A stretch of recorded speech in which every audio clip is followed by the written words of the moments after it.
हा तोच क्षण आहे ज्याची बाळा नांदगावकरांनी तब्बल 32 वर्ष वाट पाहिली.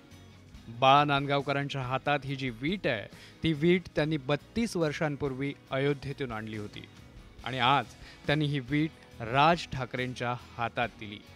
पण या सगळ्या मागे एक मोठी कहाणी आहे.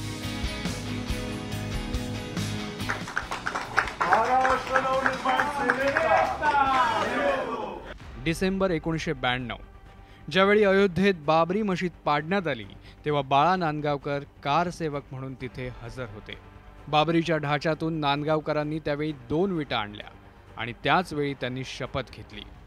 मी फैजाबाद पासून चालत गेलो होतो, राममय झाला होता आणि त्याला फक्त जय श्रीरामच्या घोषणामध्ये ती तोडफोड चालू होती आणि त्याच्यामुळे माझी इच्छा होती की जेव्हा केव्हा राम मंदिर होईल त्यावेळेला ती बाळासाहेबांना वीट सुपूर्द करावी म्हणून. त्याला आज 32 वर्ष झाली. अयोध्येत राम मंदिर होण्याचं हजारो भारतीयांचं स्वप्न पूर्ण झालं, पण आज बाळासाहेब आपल्यात नाही. मात्र नांदगावकरांना राज ठाकरेंमध्ये बाळासाहेब दिसतात आणि म्हणूनच त्यांनी ही वीट राज ठाकरेंच्या हाती दिली. आमच्या दृष्टीने आमचे बाळासाहेब राजसाहेबच आहे, त्यामुळे मला प्रतिकृती माझ्या साहेबांमध्ये दिसते आणि म्हणून ते स्वप्न पूर्ण झालं. नांदगावकरांनी दिलेल्या विटेवर राज ठाकरेंनी काय प्रतिक्रिया दिली आहे तेही पहा. हा तर ढाचा पाडल्याचा पुरावा आहे.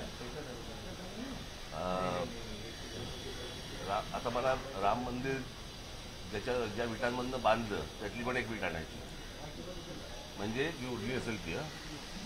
कारण अजून मला असं वाटतं मंदिर अजून बांधायचं आहे, पूर्ण व्हायचं आहे, तर ती एक वीट मला असं वाटतं मी लवकर. आता बाळा नांदगावकरांनी आणलेल्या दुसऱ्या विटेचं काय झालं? 2 विटा आणल्या होत्या. एक माझगावचं मी कार्यालय बांधलं होतं, त्या कार्यालय बांधताना खाली एक वीट घातली होती आणि ते शिवसेनेला मी सुपूर्द केलं कार्यालय. आता काय ते कार्यालय नाही, पण हे एक वीट मी 32 वर्षापासून जपून ठेवली होती. ते माझ्यासाठी तो एक वेगळा ठेवा होता. बाळा नांदगावकर राज ठाकरेंच्या अत्यंत जवळचे मानले जातात. राजकारणात ते नेहमी राज ठाकरेंची सावली बनून वावरतात.